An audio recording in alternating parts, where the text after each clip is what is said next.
Olá, minhas meninas, como é que vocês estão? Eu espero que vocês estejam muito bem. Estou aqui feliz passando na telinha de vocês, concluímos mais um assunto e muito feliz por vocês estarem realmente estudando, estarem focadas, estarem buscando aperfeiçoamento. Quero desde já parabenizar cada uma de vocês por estarem se dedicando, por estarem buscando, perguntando. Eu fico muito feliz por isso. Participando também, né, que é o mais importante. E hoje, né, eu tinha dito para vocês que eu iria trazer a técnica da drenagem linfática, mas eu achei interessante dentro desse contexto trazer ela depois que nós entendermos sobre as cirurgias plásticas e o pré e o pós-operatório. Então vai ficar bem riquíssimo para me trazer depois dessa sequência, tá bom? E aí eu vou trazer a drenagem linfática normal e a reversa. Isso mesmo. Então nós vamos falar um pouquinho sobre a drenagem linfática, mas depois de nós entendermos um pouco sobre isso. E hoje nós viemos falar sobre o que, professora? Viemos falar sobre cirurgias estéticas, cirurgias plásticas do contorno corporal. Então hoje eu vou abordar somente as cirurgias plásticas corporais, tá bom? Então nós vamos conversar um pouco mais, vou trazer também minha opinião um pouco senso crítica e espero que vocês gostem, né? Então vamos lá falar sobre as cirurgias. Então, atualmente nós sabemos que a busca pelo corpo perfeito, né, ela tem sido evidente. A grande maioria das pessoas tem buscado ter um corpo perfeito, procedimentos estéticos. Até então, nós temos a cirurgia plástica como carro-chefe, né, dessas execuções. E o Brasil está dentro desses países que ganham, né, no ranking de cirurgias plásticas. Então, atualmente, nós temos várias pessoas, vários profissionais formados na área e várias pessoas que procuram fazer cirurgias plásticas.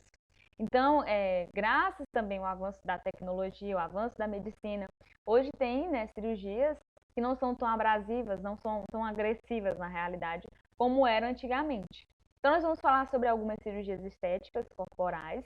Dentro desse contexto, nós vamos falar a importância do nosso conhecimento dessa base dessas cirurgias, porque nós trabalhamos entrelaçados com um cirurgião plástico.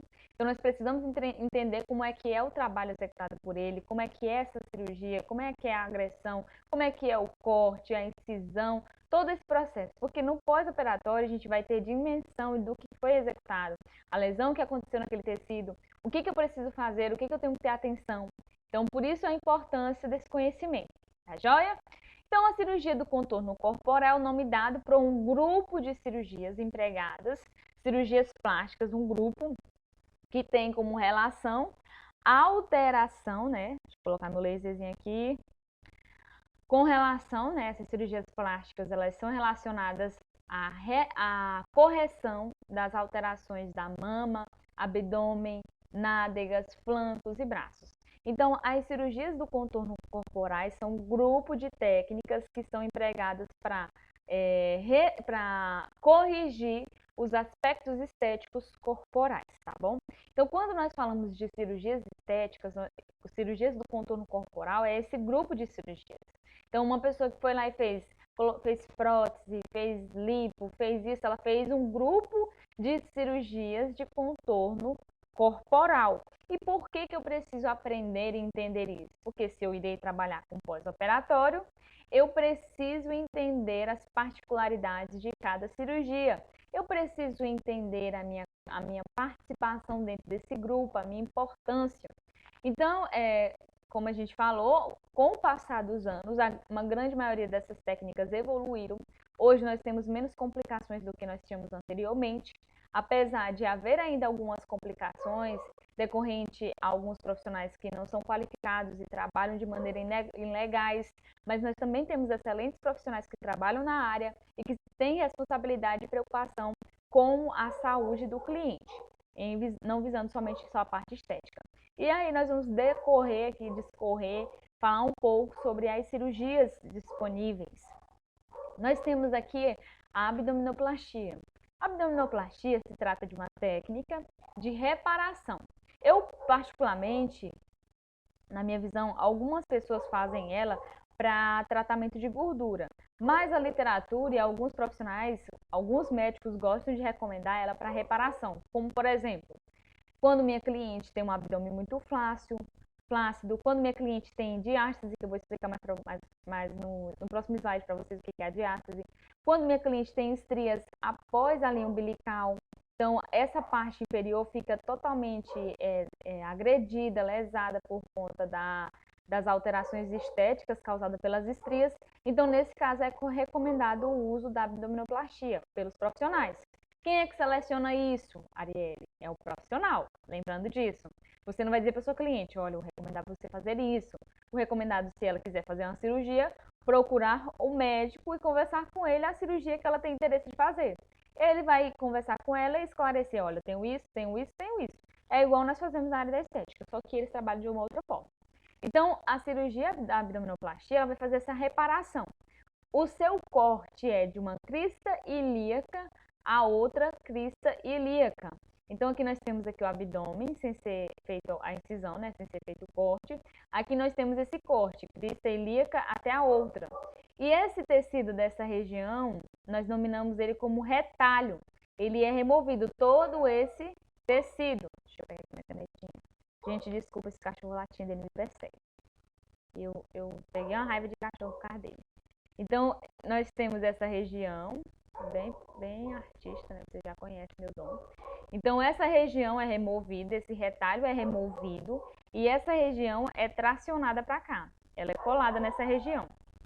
Então, esse retalho é removido e aí o médico, se a minha cliente tiver diástase, ele vai fazer a suturação desse músculo. E aí fica um abdômenzinho alinhadinho aqui, viu? Percebam que arrancou o retalho, puxou essa região para baixo e faz outra cicatriz do umbigo. É feita outra cicatriz do umbigo, tá bom? Não é a mesma. É tirada essa região do retalho e é feita outra cicatriz na região do umbigo, tá bom? Então, aqui é mais ou menos explicando o que é essa diástase. A diástase é a separação do músculo reto abdominal. Quando que isso ocorre, professora? Pode ocorrer na gestação, pode ocorrer em pessoas que engordam muito, que ficam sobrepeso, obesas. Normalmente, pessoas sobrepeso, elas têm diástase. E a diástase acaba acontecendo como assim? O abdômen distende muito e o músculo acaba não suportando e ele se separa. Então, esteticamente, fica uma alteração. O abdômen fica bem mais distendido. Alguns exercícios físicos não podem ser executados porque acabam pressionando os órgãos internos para eles saírem um pouquinho para a região externas. Então, não é tão bonito, não é tão esteticamente. E nós temos aqui, dentro dessa reparação da abdominoplastia, é feita a suturação desse músculo, desse reto abdominal. Então, ele é unido, é unificado, tá bom? Então, a diástase é quando há essa separação, separou esse músculo. E aí, nesse contexto, a abdominoplastia é super recomendada, tá bom? E nós temos a mini abdominoplastia. A abdominoplastia é uma incisão bem grande, já a mini tem uma incisão bem menor comparado à outra abdominoplastia. Ela é mais indicada para mulheres que ainda não engravidaram, que engordaram, emagreceram e ficaram com um pouquinho de flacidez tisular na região abdominal. Por isso que vamos falar um pouco sobre o pré-operatório e o pós-operatório, para vocês entenderem que às vezes esses contextos, essa flacidez, dá para nós tratar com tratamentos estéticos, entendido? E aí, você pode orientar a cliente, se ela fazer o tratamento, ter um resultado, ela não precisaria necessariamente fazer a cirurgia plástica. Então, assim, também recomendada a abdominoplastia para quem engravidou, teve uma gestação e ficou com flacidez, mas não ficou tão acentuada a flacidez, ficou moderada. Então, dá para fazer a utilização da mini abdominoplastia. A incisão dela é bem menor comparado à da abdominoplastia, né? Comparado à abdominoplastia, é uma incisão maior de uma crista ilíaca a outra. A mini abdominoplastia não, é uma mini incisão, fez só, retraiu, né? Cortou o retalho, retraiu esse tecido, fantástico. Nesse caso aqui, essa cliente não fez só a mini abdominoplastia, né? Que nós temos aqui, ó. Percebam que essa região do flancocela diminuiu, essa região da gordurinha também diminuiu. E a lipoaspiração. Então, a lipoaspiração é uma técnica, né, antiga, não é uma técnica nova, ela é uma técnica já bem antiga, que ela utiliza a cânula e um vácuo. Então, essa cânula faz a sucção da gordura por meio do vácuo que faz a pressão negativa. Vocês lembram de algum aparelho que tem essa pressão negativa? a endermoterapia, né? Então, não estou falando da endermoterapia que vai fazer a sucção, mas a lipoaspiração trabalha com com a sucção e a cânula. Então, ela vai remover o tecido adiposo ali presente, vai remover o tecido adiposo na determinada região que você quer reduzir esse aspecto visível dele. Então, por meio dessa cânula é sugado esse tecido adiposo. Então, essa cânula vai fazer caminhos, percursos, né, onde ela vai sugar esse tecido adiposo. Então, aqui nós temos um antes e depois, né? Aqui é o abdômen da cliente nossa, da nossa cliente, da modelo, que eu estou trazendo para representar, e aqui é o depois da lipoaspiração. E nós também temos hoje, hoje não, há muito tempo já no mercado, o enxerto dessa gordura, que alguns profissionais pegam de determinada região e enxertam no glúteo. Então, comumente nós vemos um enxerto no glúteo de gordura. Em alguns casos pode acontecer necrose? Pode sim. Mas normalmente algumas pessoas não têm rejeição. Aí algumas pessoas podem ter a rejeição desse enxerto. Então, nós vamos falar um pouquinho sobre, lembrando que nós estamos falando das cirurgias plásticas para nós entenderem e conhecermos sobre elas, tá bom? Então, a lipoaspiração, ela vai vir com a cânula e vai fazer mais ou menos isso. Ela veio com a cânula e aí o médico, o cirurgião plástico vem e ele vai fazendo isso. Quando ele faz isso, aonde a nossa cânula passou, ela sugou a gordura. Ele faz isso, sugou. Como é uma cânula, ela vai fazer esse percurso sugando em linha reta, porque é uma cânula que nós estamos falando. Então, aqui são vários caminhos que vão ser criados por essa cânula para fazer a remoção dessa gordura. Então, ficou claro essa explicação para vocês? Acho que ficou bem claro. Então, a mastoplastia redutora, quase não sai. Então, a mastoplastia redutora é a cirurgia feita para reduzir o volume das nossas mamas. Então, aquela pessoa que tem um seio grande, bem avantajado, ele faz a mastoplastia redutora para fazer a correção desse volume e da queda também dos seios. Nós temos cicatrizes periaureolar, que localiza somente ao redor da auréola, ocorre raramente e são selecionados pelos cirurgiões plásticos. Nós temos a periaureolar vertical, que é localizada ao redor da auréola e do seu polo inferior, até o suco inflamamário, também com indicações limitadas. Isso quem vai escolher a forma da cicatriz, pessoal, é o cirurgião plástico. Então, alguns cirurgiões plásticos de Imperatriz, eles têm um perfil de cicatriz que eu vou estar falando com vocês mais à frente. A grande maioria faz dessa forma. Então, vocês podem pegar alguns cirurgiões que façam periaureolar mais vertical. Eu vou mostrar uma fotinha como seria mais ou menos. Periaureolar, que é só em volta dela. Então, vai depender muito do cirurgião plástico. Temos também cicatriz inteira invertido, né, que ela é localizada ao redor da auréola, seu polo inferior até o sulco inflamamário e pode também ter no inflamamário sendo mais frequente. Então, a cicatriz dela é muito utilizada pelos profissionais, pelo cirurgião plástico, quando se fala, por exemplo, de redução de mama. Eles gostam muito de fazer esse invertido. Alguns gostam também de fazer para colocar prótese, mas normalmente é mais para redução de mama, eles gostam muito de fazer. Tem também a L, né, que ela é localizada ao redor da auréola, o seu polo, e vai até o sulco mamário. Vou mostrar para vocês mais ou menos como é que é. Então, aqui nós temos a periaureolar, que é só na auréola. Nós temos a vertical, que ela é ao redor da auréola e nessa região inferior. Alguns cirurgiões fazem ela também próxima à axila, isso vai depender também do cirurgião. Temos essa daqui, que eles colocaram, essa imagem coloca âncora, mas é o T invertido, que é periaureolar, e aí faz o T invertido. Ele vem aqui, arranca esse retalho, une com o outro e faz esse T. E temos também a outra que é só aureolar, que vai pegar nessa auréola. Nós temos a mamoplastia de aumento. Lembrando, meninas, que cada cirurgia, cada corte, cada cicatriz vai depender do cirurgião plástico. Então, a gente tem que entender as formas desses cortes para quando nós formos trabalhar o nosso pós-operatório, tá bom? Então, dentro do pós-operatório, eu vou entender os cortes para me saber como é que eu vou fazer a drenagem nesse peito. Então, eu vou mostrar para vocês na nossa prática como é que é feito a drenagem linfática, que sentido eu levo a limpa, o que eu devo respeitar. Então, tudo isso a gente vê, tá bom? Temos cirurgias que elas pegam também só nessa região inferior da glândula da mama. Ela não pega nessa região superior, ela pega o corte só abaixo dessa região da mama. Normalmente para colocar prótese, quando vai fazer mamoplastia de aumento. Então aqui, ó, quando nós falamos de mamoplastia de aumento, né, é a inclusão do implante de silicone, né, com relação à assimetria da mama. Então tem pessoas que têm a mama sem ser assimétrica, um peito muito grande, outro menor. Então é feita a mamoplastia de aumento para dar assimetria para esse peito.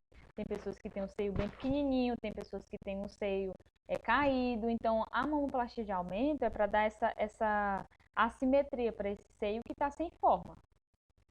Então aqui, ó, tem uma cliente com o seio bem pequenininho e a gente coloca a prótese para fazer o aumento desse peito, deixar ele bem mais avantajado. Já a mastopexia é a cirurgia plástica que faz a correção da queda da mama causada por flacidez. A cliente de vocês engordou, emagreceu, ela faz a mastopexia para fazer o lift, como se fosse um lift para reduzir aquela queda do peito, só para puxar o peito, não tem? Então, ela é uma cirurgia para fazer a correção da queda. Então, às vezes o peito está bem caidinho, aquele peito que olha para o chão, ela é uma cirurgia utilizada só para fazer essa correção. Mas alguns profissionais sempre associam ela dentro do contexto com a prótese de silicone.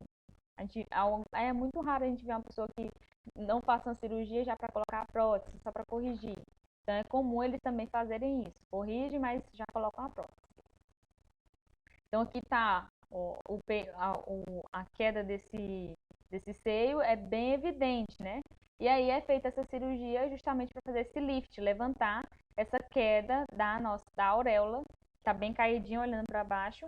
Ele faz a correção para levantar, fazer esse lift, levantar esse peito. E aqui nós temos colocando a mente em ação. Hoje nós entendemos um pouquinho mais sobre as cirurgias plásticas do contorno estético corporal.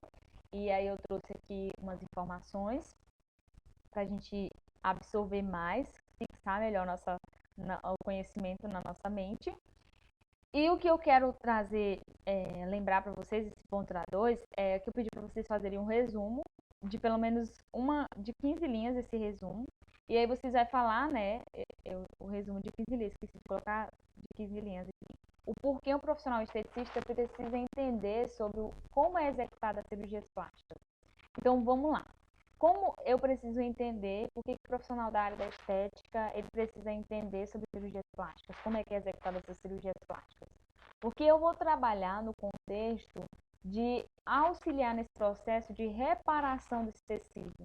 Então, quando nós falamos de cirurgias plásticas estéticas, eu preciso entender como é feita a incisão para me saber como é que eu vou portar após esse processo. Então, quando eu entendo da cirurgia, eu sei como é que foi essa agressão, por exemplo, a lipoaspiração, se é uma cânula, imagine comigo que ela vai fazer uma agressão bem elevada nesse tecido. Então, com isso, eu vou ter uma lesão muito grande nessa região de dentro. Temos hematomas, equimoses. Normalmente, algumas clientes ficam com equimoses e com hematomas. Então, o nosso trabalho como profissional é entender esse passo para aí, então, a gente poder auxiliar no pós-operatório. Então, para nós podermos fazer o pós-operatório, nós precisamos entender as cirurgias, como elas são executadas e as lesões que elas causam. Então, hoje eu trouxe essa proposta de nós conversarmos sobre essas cirurgias, entendermos elas. E na sexta-feira eu vou estar falando com vocês sobre a importância do pré e do pós-operatório, o que nós podemos fazer no pré e no pós-operatório, tá bom? Vai ser bem bacana, nós vamos mergulhar no universo do conhecimento e eu espero que vocês tenham gostado. Lembrando que essas questões é para serem feitas e mandadas para o meu e-mail hoje, tá bom? Um grande beijo no coração de vocês, espero que vocês tenham gostado e principalmente aprendido, né? é o que é mais importante para mim como profissional. Grande beijo no coração de vocês. Fiquem com Deus.